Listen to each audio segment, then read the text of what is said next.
Welcome back to Balance and Flow. I am Jenny DuFresne. I'm the creator of this conversation that helps us thrive in times of uncertainty, especially now when there's so many different things going on in our lives. These conversations are really designed to help us take one thing that we can apply to our lives so that we can have balance and flow, so that we can really thrive when there's so much stuff that's going on. I am super duper duper excited about my guest today. Carolina Perez is the CEO of Reiki Radiant Expansion. And today, our episode is going to talk all about being in business, being in life, finding healing, finding elevation, and thriving when there's a lot of stuff going on that might really derail us. So, Carolina, welcome, welcome, welcome. I'm so excited that you're here. Thank you so much for this invitation. I love being in your fiesta today. Yay! I'm super excited. So we've chatted a bit about your path, your journey, and so I believe the starting point is Puerto Rico. Is that correct? Yes. And you had a thriving business, a translation business for many years, which for many years had huge big clients, Walmart and big clients, Fortune 500, Fortune 100 companies as your clients. You're incredibly well studied in a number of different modalities and education. And so, but I think that with all of those successes, there was also you. And I'd like you to share with our audience a little bit about you. I understand you had chronic pain for a while. I'd love to hear kind of where that started, and then kind of where it took you from working to heal that and working to be able to have more balance. And tell a little bit about our audience, a little bit about where you ended up, where you started and where you ended up. Thank you so much. I'm so excited to share this part of the journey, because sometimes we kind of like think that we arrive to like a balanced place from like an easy point of departure. And my point was very scary. The good thing is that now I guide others to get out of that dark moment in life. But because I had to surrender to the moment that I was living without fighting it or trying to fix it, I spent 2 years and a half with chronic pain, being treated by the best anesthesiologist in the Caribbean. I'm very fortunate to come from a family in which they are all doctors. So I have that clinical, scientific background. I was raised in the 6th floor of a hospital where the anesthesiology office of my dad was. So I come from that background of asking, how does it work? How come it's not invasive? How come I'm not giving you a pill? I'm not injecting you anything. So I was going through chronic pain for 2 years and a half. And my caregiver, the doctor that I was going to, Dr. Linka Matos, said, the pills are not working. They are by now creating dependency, creating self-medication, because I was actually going to the pain management clinic with her, having 14 shots in my back, having 4 pills, and then also going to a psychiatrist at the same time because I was going through a divorce. Wow. And they wanted to treat the anxiety. So they added more pills in that visit. When I came home, I always used to think, no one is really, really here with me, and I'm feeling so depressed, and I have all these pills. And I started drinking while having the pills. So I will have wine. I needed to function. The reality was that I needed to be at 7:30 a.m. every morning in my computer with the best translation contract ever for the federal government. And chronic pain was creating an interruption of not being able to even arrive to the office some days. And I was going through divorce. I was going through the panic of, as every mom that sees herself at a moment of, am I going to be able to provide? How am I going to get out of this pain? Because these pills are kind of like numbing me. So I'm not being able to kind of like make better decisions. I was just kind of like swimming in the same place and getting very tired. I started visiting this place that I was guided to by a friend, like everyone that comes to, I think, a spiritual practice that helps you regulate or have more faith, more confidence in life. You're kind of like invited to it. Someone tells you about it, you keep hearing about it. That happened to me. And I arrived to my first Reiki practitioner that used to give massages. She was a licensed massage therapist, very well trained in lymphatic drainage and many other techniques. One of them was Reiki, and I didn't know what was happening. And at the end, she will always say, and now at the end, I'm going to do Reiki to you. So she would put her hands in the back of my neck and then place the other hand at the end of my spinal cord. Little did I know that she was providing a way for my nervous system to self-regulate by receiving the Reiki balancing session through the spinal cord, which is exactly where you also treat trauma release, treat chronic pain, and you can also have an influence with anxiety, because anything that is treating that area is helping your nervous system not fight or run away. It's not reacting. It's just dealing differently with pain. So that's what Reiki started providing for me, a different way of having a conversation with pain, not getting so scared, and then the muscles started also relaxing. The contractions started reacting to that balancing session. But also, I had massage. I had other modalities that helped that. So I was also very active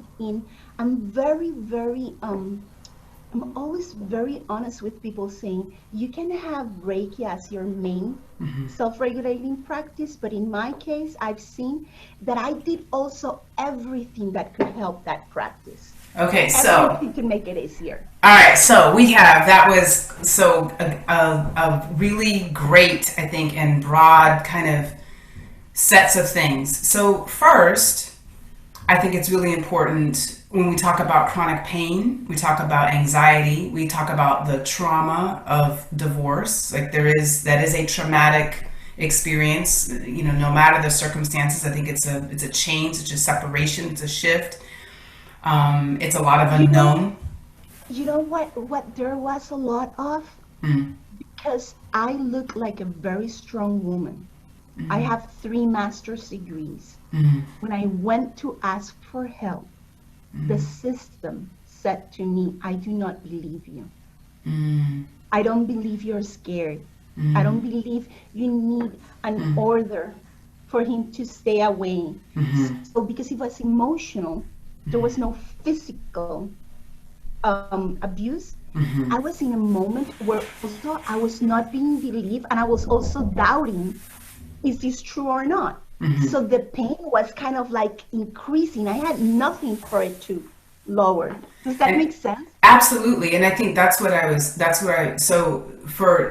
the reason I wanted to kind of reconnect to that part of your journey is that for all of us now, no one is immune to the pandemic. No, right? And for all of us, I think there are,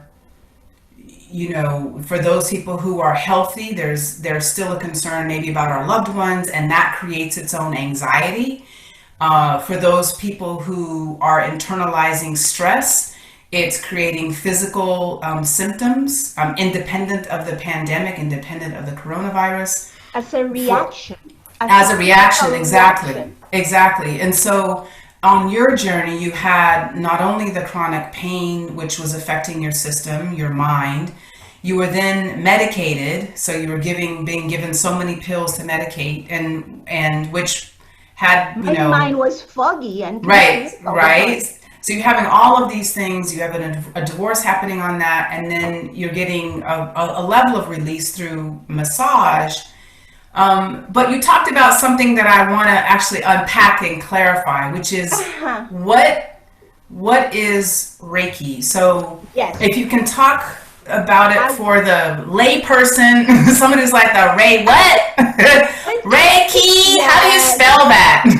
wanted to tell you that story because Mm-hmm. it is very important. Many people will come into contact with Reiki through Mm-hmm. a massage therapist because it's Mm-hmm.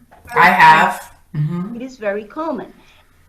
The Reiki practitioner does not have to be a massage therapist Mm-hmm. because we have no interaction or manipulation of the body. We do not manipulate the body, move the body, Mm-hmm. press on the body, do nothing Mm-hmm. that is invasive. So you can Some do distance Reiki as well as physically in-person Reiki. And That is why it's so good for trauma right. because you don't have to actually be invasive with the person. Yeah. So when I received Reiki, she would do the massage, but she would notice that my anxiety level started rising because, of course, I was in the middle of trauma, of living a trauma. Correct. So when she did Reiki, she kind of put the hands over those points, Mm-hmm. but it's like a subtle sensation of having the hands near the skin. It is not pressing on the skin. So Okay. So I know a little bit about Reiki, which I don't know if you knew, but a long time I know ago. you know many things, Yeah. so that's why I'm so excited to talk about it with you.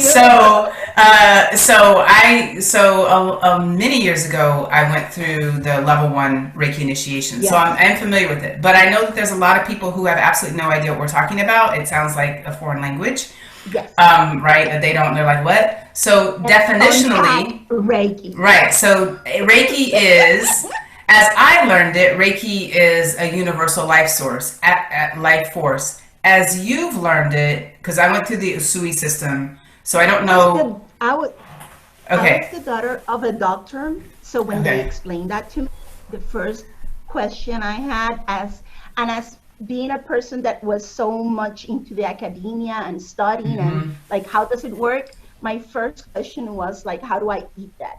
Like, Mm-hmm. what is What does that? that Like, mean? It doesn't mean anything, it right? was Right. too abstract. It's right. It was too abstract. Reiki is a self-regulating practice that Mm-hmm. includes two things. You learn how to use after an initiation, after a class that has a first level initiation, how to use your hands as part of the tools Mm-hmm. to practice this self-regulating, balancing daily practice. I put my hands as easily as, if you want to do it, we can do a minute of it. Do you Sure. want to try it Yeah. again? And you Yeah. activate your hands. Yeah. If some of the people that are hearing, Do the same thing. even in the recording, they can experience the sensations. You just have to put your hands anywhere in your body. I like doing it in the chest because it feels really good. Makes me get more conscious of my breathing. Mm-hmm. The practitioner starts connecting with the person at a distance Mm-hmm. just by allowing both energy fields to communicate. And there is the smile. Our hearts are smiling at each other, Mm-hmm. and we arrive in the curve of time and space. Mm-hmm. It has been proven, even by science, anything that has to do with the atomic nuclear bomb, how it started, it was not for destruction. It was for creation. And the atoms, how they react when they are seen or not, and how energy reacts, depending on if it's observed or not, and how even at a distance, you and I right now have been 40 seconds receiving Reiki, and the people that are hearing us, they can add something that I love. Sometimes you need to kind of like invite it in. So if you're hearing us and you're kind of like saying, I'm not feeling anything, just add, I'm inviting Jenny and Carolina to be closer to us. Pay attention to the sensations in the hands that are touching your body. Maybe a little bit of extra salivation. Maybe your breathing starts changing. A little bit of heat. A little bit of temperature, because sometimes Yeah. it's also cold. Sometimes it's vibration. Some people describe the sensation of receiving Reiki as a wave or an ocean inside of them, calming down, settling down.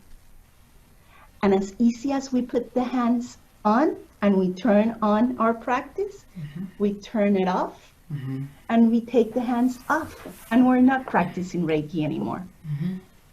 So I will share. So in that exchange with us, there's also a calming, because I think it's hard for people to say, what, like, where am I? I'm in Southern California, you're in Texas. What? Yes. How does this work? So and it's not foo-foo for all those people. Like, what? It's foo-foo. So we are all energy bodies. Like, we're made up of energy, and Reiki is that, for me, like, Reiki is that energy, that ability to, you call it self-regulating, I would call it healing or balancing or rebalancing, that it is something that actually all of us have. The initiation, again, for people who hear that word and it conjures maybe something less pleasant. My experience of Reiki, the level 1 Reiki initiation, was very gentle, very positive. We had a couple-day class of really understanding the values and the philosophy around Reiki. The particular system that I went through, I don't know if you went through Usui, came out of Japan. There's a little bit of, and that's a point that it's really nice to stop a second, because the practice of Reiki is very inclusive. Very inclusive, yeah. It's not very inclusive. It also asks you to believe nothing. You don't even have to believe in Reiki. Correct. For you to feel the benefits. Correct. You don't have to understand how it works for you to feel the benefits. Why do we invite me in? Because even doctors say that patients that are going through any treatment and add that willingness, that joy of, I receive it, I welcome it, they react better. So there is also always an element of the placebo effect that the medicine wants to add to everything that they have no explanation to. It is just that right now science is a little bit behind and trying to catch up with how to measure these subtle energies and the subtle reactions. How can they measure the results in hospitals? Because the Reiki practitioner that is going into a hospital most of the time is not touching the patient. Many times they cannot touch them for legal reasons, for insurance, for different reasons.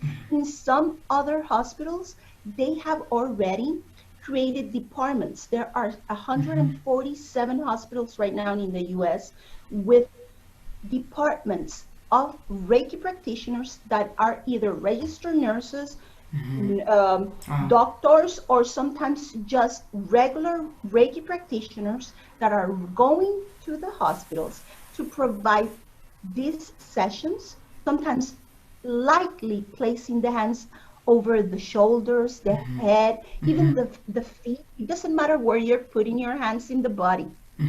Sometimes I feel that part of the tradition that came from Japan is an oral tradition. There are so many things, even in the things that are taught as, this is the tradition, that it's the most original, that coming from Usui. Usui really was, it is so inclusive and so beautiful to understand this, because it happens with everything that we want to do in the Western world to heal. We forget that it's a practice. It is not magic. Right. It is not magic.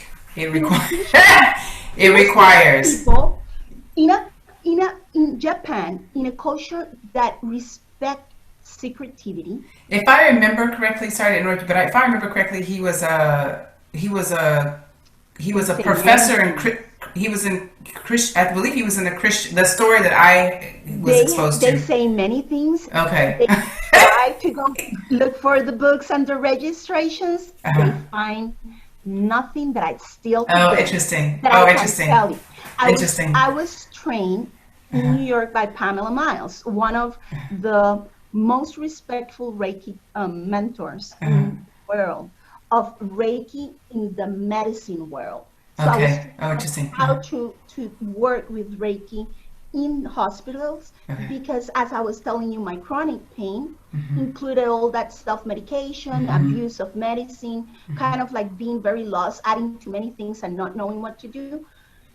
When I went through the initiation, I started asking, like, how can I do this more? Mm-hmm. I took a class and I was trained in a very easy way by a psychologist that uses Reiki in his practice, and he trains people inside his office as another tool of empowering the That's awesome. person to deal with healing. And healing Awesome. is a process. It's kind of Yeah. like you go through first level, you can go through a second level, which is more for people that want to practice with others, and a third level when people want to teach. Teach. When you go to a practitioner, you always want to ask them, what is your practice? What is your training?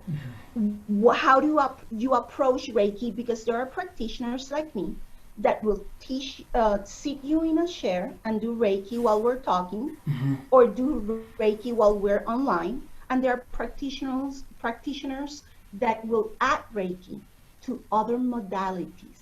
Okay, so I want to because there's so much that I want to delve into, but I also want to help people understand a little bit of your journey.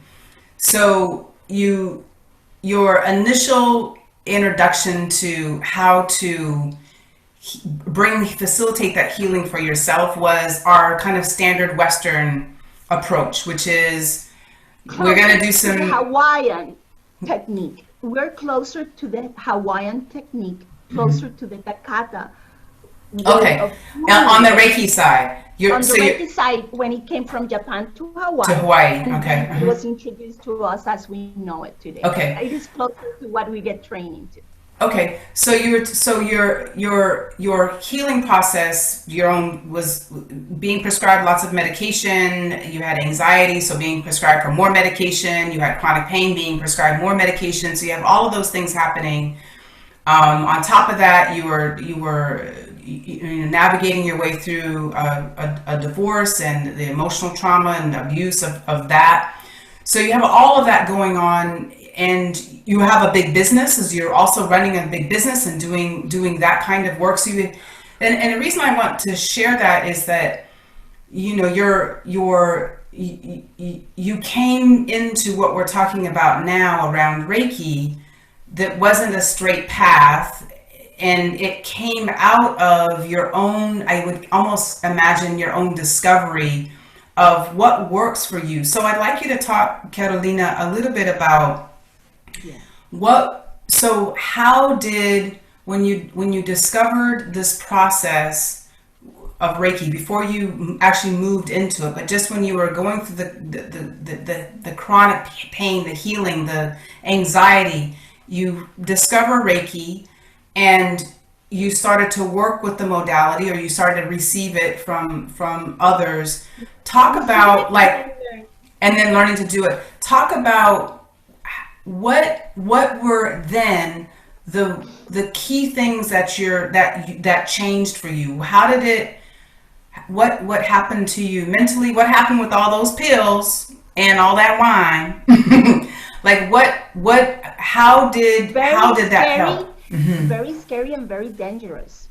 That's why Reiki started being something that my doctor, my anesthesiologist, when she said, after 2.5 years, like, this is just, not doing anything for you. We need to start thinking about taking you off of everything. Oh, wow. And dealing with the mental part. Right. Because Okay. your brain by now is traumatized. She knew who I was. She knew I was able to study. So what first started happening was that on the moments that I started receiving the Reiki, I was able to feel more silence for a longer time after the session. And I was able to start having recovery periods in which I was not healing on top of the intensity of the pain, but it was kind of like it lasted for days in which my pain was at 10, and all of a sudden I was living a life in which maybe it was at 4. Wow. Depending on what I said or did, it came up to 6. Okay. And then I could learn because I also learned.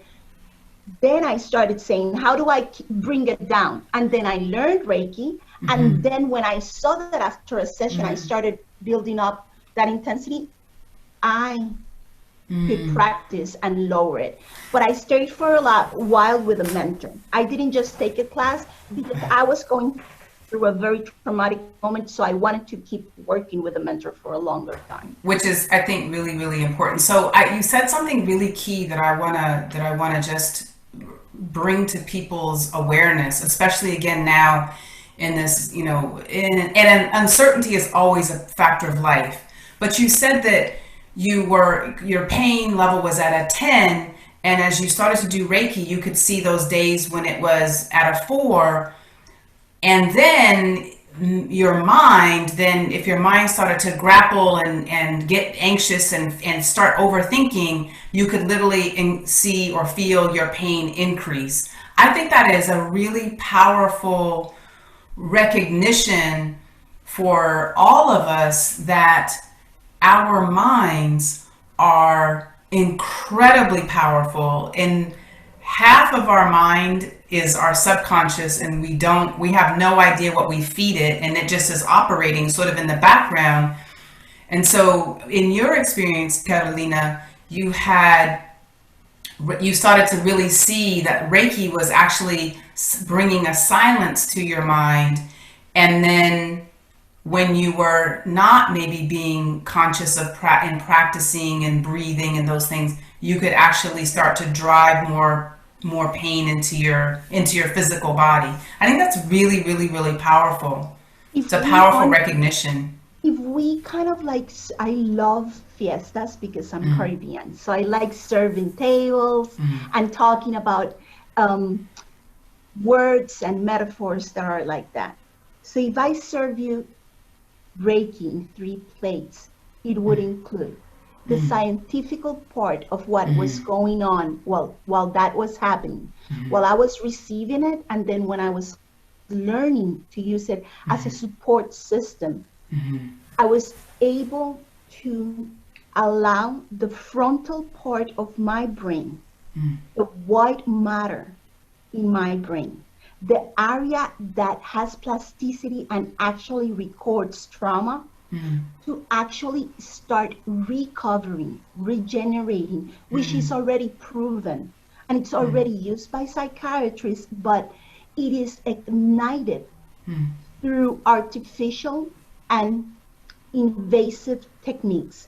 With Reiki, they see the same results with the nervous system, but it's not invasive because the person is just activating another part of their body, which is the energy system. It's like the nervous system, the respiratory system, the digestive system. Is that just that we have been programmed to forget that is our first line of resourceful, healing, powerful self-regulation that we all have.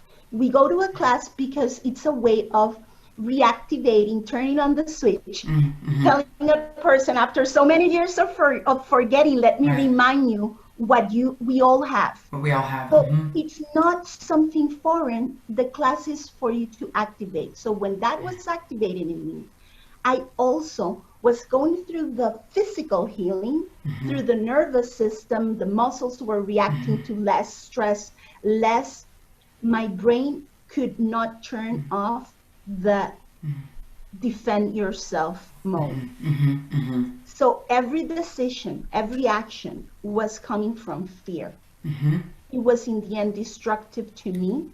It was not clear. So in the second plate, the emotional part was happening also, because the pain was less. My emotions started being more clear because I could see more clearly what was really going on. I could read a legal letter and I could not react to the emotional triggers. So in the third plate, serving Reiki in a table of abundance for all of you would be after the physical, through the nervous system, the emotional. A third thing started happening for me that was recognized, especially and in the beginning when doctors started seeing the results of Reiki, was in the pediatric departments of hospitals in acute treatment. And they started seeing the part that is the invisible part of a person that the medicine, the treatment cannot treat. So in the third plate, I was also starting to have a new conversation with my spirituality, with definitions about life. It doesn't matter if you believe in a God or not, because it has nothing to do with religion. But the Reiki self-practice allowed me to have less noise, pay more attention, be more focused, and then my actions started to be more guided. Felt like I was being guided to the next step, so I started freaking out less. That's great. That's awesome. That's awesome. So, Carolina, this has been a dynamic and amazing conversation, and we've only just scratched the surface. I would love for you to come back, because there's a couple things that I really want to talk about. I want to talk about you had those experiences, you discovered Reiki for yourself, and then you begin to expand into leadership and working with leaders, which is one of my passions. And one of the things that everything that you said, the three plates that you just talked about, I want us to come back and talk about that and how it impacts leaders and leadership and companies and teams, and how it really can make a really dynamic, first, a really dynamic internal life for people, but also how that can be facilitated in a company. So will you come back and join me for a second episode? Invited to a second fiesta. Second fiestas. I love it.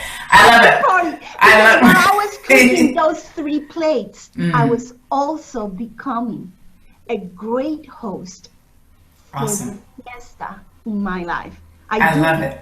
Life is a fiesta, and we're invited. Absolutely. So when you invited me to a second fiesta, I'm like, yes. I love it. I love it. I love it. I love it. All right. Thank you. Thank you. Thank you. For all of you who are interested, please come to our second episode with Carolina Perez, where we'll talk more about Reiki, leadership, life, love, joy, and lots of fiestas. Sending bubbles of energy, laughter, and confidence to all of the audience today. I love it. I love it.